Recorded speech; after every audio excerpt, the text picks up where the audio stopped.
Did you know Daryl Hannah broke her elbow crashing through a pane of glass in Blade Runner, and they kept the take in the final cut? She was also dropped by her first agent for being too shy and odd to make it in the business. That same oddness would soon become her greatest strength, because there's never really been anyone quite like her. I first saw her in Blade Runner. She didn't say much, but she had this enigmatic presence, like she was built for that strange, rain-soaked world, elusive and dangerous. And then Splash came out, and she was the complete opposite. Warm, innocent, open, no layers of makeup, no hard edges, just natural beauty and this quiet sweetness that made her feel human. She was one of the most unforgettable faces of the 80s, but what the hell happened to Daryl Hannah? Let's fade to black. Daryl Christine Hannah was born on December 3rd, 1960 in Chicago, Illinois. Her early life wasn't exactly typical. She was painfully shy, and later revealed that she exhibited traits that would likely be diagnosed as autism today. She found it hard to connect with people, and instead sought comfort in stories, music and movies. She'd obsessively rewatch classic films and pour herself into ballet and the arts. At times, her sensitivity and intense focus were seen as a weakness. Her first agent dropped her, claiming she was too strange to be an actress, but Daryl didn't give up. After studying at the University of Southern California, she dove headfirst into acting, training under Stella Adler, and working behind the camera as well as in front of it. Her interest in filmmaking wasn't just a passing phase. She later directed and edited short films and music videos, long before that became fashionable for actresses. Her film debut came in 1978's The Fury, directed by Brian De Palma. She had a small part, but she was striking even then. A few more early credits followed: Hard Country, The Final Terror, Summer Lovers, but it wasn't until 1982 that things changed. That's when Blade Runner happened. She played Briss, the basic pleasure model replicant, but there was nothing basic about her performance. With dark, smeared eyeshadow, a wild mane of blonde hair, and unpredictable physicality, she stood out in a film packed with unforgettable images. There was something unknowable about her. She could go from childlike to deadly in seconds, and it made her magnetic to watch. For many of us, that was the moment we took notice. In a world of hard-boiled men and bleak technology, Daryl Hannah felt like something dangerous and sad, a glitch in the system. That performance didn't just open doors, it blew them wide open. After Blade Runner, Daryl Hannah was no longer just another face in Hollywood. She was something else entirely. An actress you couldn't quite define, and in an industry obsessed with easy labels, that made her all the more fascinating. But it was her next major role that really pushed her into the spotlight. In 1984, Ron Howard cast her opposite Tom Hanks in Splash, a modern fairy tale about a man who falls in love with a mermaid. On paper, it could have been a disaster, but Daryl brought something rare to the part, a sincerity and openness that made it believable. She was vulnerable, curious, and completely unguarded. What made her performance stand out wasn't just the fantasy angle, it was how human she made this completely otherworldly character feel. No heavy makeup, no elaborate backstory, just this wide-eyed sense of wonder that pulled you in. And audiences loved it. Splash was a massive hit, not just critically but financially. It turned Tom Hanks into a leading man, but it also made Daryl Hannah a household name. Suddenly she was on magazine covers, red carpets, and every casting director's shortlist. But instead of chasing the traditional Hollywood path, romantic comedies, glamorous roles, or big studio projects, she made some more unconventional choices. Around that time, she also took a big creative swing with the Clan of the Cave Bear in 1986, a near wordless role that required full-body prosthetics and heavy physical acting. It was based on a best-selling novel and clearly aimed at prestige, but audiences didn't connect with it. Still, it showed that Hannah was willing to take risks that many actresses in her position wouldn't have. In 1987, she starred in Roxanne opposite Steve Martin, a modern, offbeat retelling of Cyrano de Bergerac. It was one of her most charming roles, and in many ways one of her most human. She played Roxanne Kowalski, an intelligent and witty astronomy student who becomes the object of affection for two very different men. What stood out wasn't just her physical beauty, though the film doesn't shy away from it, but her ability to convey warmth, intelligence, and sincerity without slipping into cliché. Her chemistry with Steve Martin was gentle, funny, and understated. She gave the film heart. It proved she could carry a romantic lead with depth and nuance, without sacrificing the quirkiness that had made her stand out in the first place. Then came Wall Street in 1987, directed by Oliver Stone. She played Darian Taylor, the art dealer caught between Charlie Sheen and Michael Douglas, and while the film was a cultural juggernaut, Daryl didn't exactly love the experience. In interviews years later, she admitted she felt miscast. The high-powered, money-obsessed world of Wall Street didn't sit right with her, and she struggled to connect with the material. She'd even reportedly asked to play the role as a more complex, emotionally grounded woman, but was overruled. That disconnect would become a theme in her career. Hollywood kept trying to slot her into the it girl mold, and she kept resisting it. But in the late 80s, she was everywhere. Steel Magnolias, Legal Eagles, The Clan of the Cave Bear. Her face was iconic. Her roles varied, and yet somehow she always seemed just a little apart. Even when the scripts were formulaic, Daryl brought something unexpected to them, something that didn't quite fit, and that made her endlessly watchable.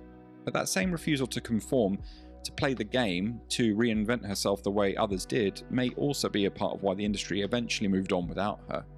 But even beyond industry trends and aging out of leading roles, there may have been a deeper reason.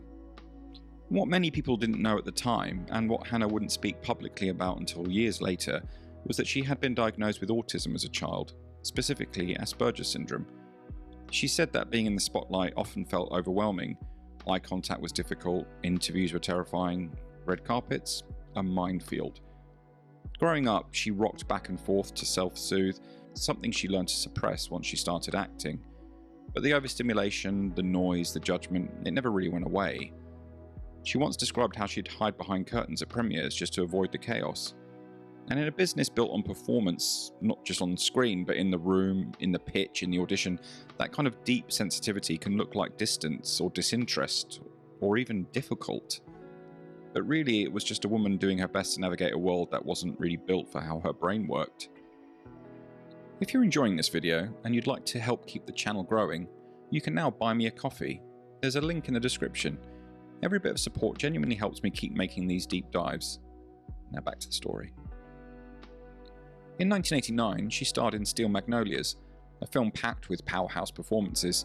Hannah played Annelle, the timid newcomer to the group, a role that, on the surface, could have been forgettable, but she brought a quiet authenticity to the part, and her transformation gave the film a subtle emotional backbone. Still, Steel Magnolias marked a shift. Hannah was now part of the ensemble, no longer the lead. She took lighter roles too. Grumpy Old Men and Grumpier Old Men were box office hits, but her characters were side dishes, not the main course. Other titles, Too Much, The Real Blonde, Addams Family Reunion, drifted into obscurity. She never disappeared, but Hollywood's appetite changed. The strange, offbeat, emotionally complicated women she played so well just weren't being written anymore. And while some of her peers found second wins, Hannah never really pursued one. She turned down offers she didn't connect with. She refused to bend into what the industry expected her to be. For fans, it was frustrating. You could still see the talent, still see the spark, but the roles, they weren't keeping up. Then, just when we thought she was gone for good, she came back swinging. Literally.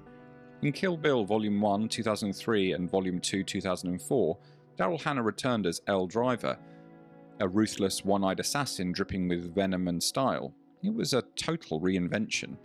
Gone was the innocence, the mystery. This was pure menace, and she nailed it. The trailer fight, the hospital scene, that whistle, she was unforgettable. Critics praised her, audiences cheered, Tarantino had reminded the world what she could do. For a moment, it looked like the comeback was on, but nothing came of it. The offers didn't match the performance, and Hannah didn't go chasing them. Maybe she never wanted to come back for good. Daryl Hannah also developed a reputation for being a difficult interview, but not in the way you might expect. She wasn't combative, she wasn't arrogant, she was just elusive.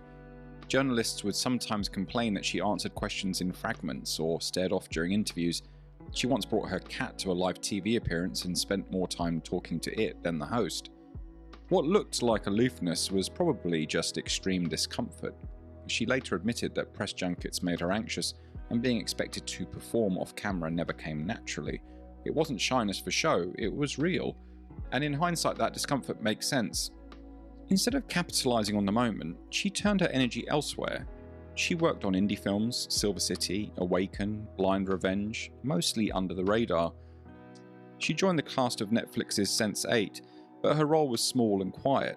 appropriate maybe, because by then she was focused on other battles. Hannah became a committed activist, fighting for environmental causes, indigenous rights, and sustainable living. She chained herself to trees, got arrested blocking bulldozers, and built her own off-grid home. In the 2010s, she opened up about being on the autism spectrum, saying it explained a lot about her past, her intense shyness, her discomfort with fame, her need to disappear. In 2014, she married Neil Young. The two of them kept to themselves, far from the industry she once ruled. Hollywood didn't lose Daryl Hannah, it just didn't hold her attention. She stayed curious, she stayed restless, she found meaning elsewhere, in the natural world, in creative independence, in causes that didn't need applause.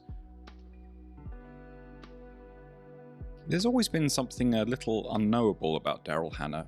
She wasn't loud, she didn't give us the easy version, and that's part of why she lingers in the memory.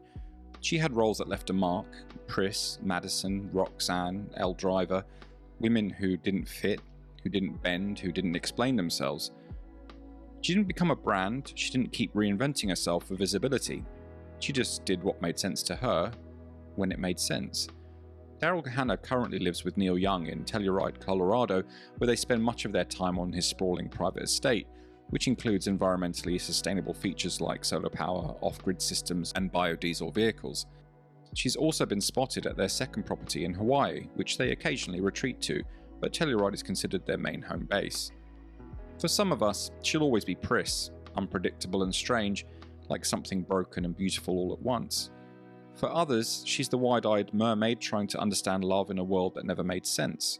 And for a new wave of fans, she's the one-eyed assassin who could kill you with a smirk. Whatever version comes to mind, one thing's clear. Like Pris, she was never easy to figure out. Thanks for watching. I release 2 new videos every week, so if you're enjoying the ride, make sure you're subscribed. I really look forward to seeing you all in the next one.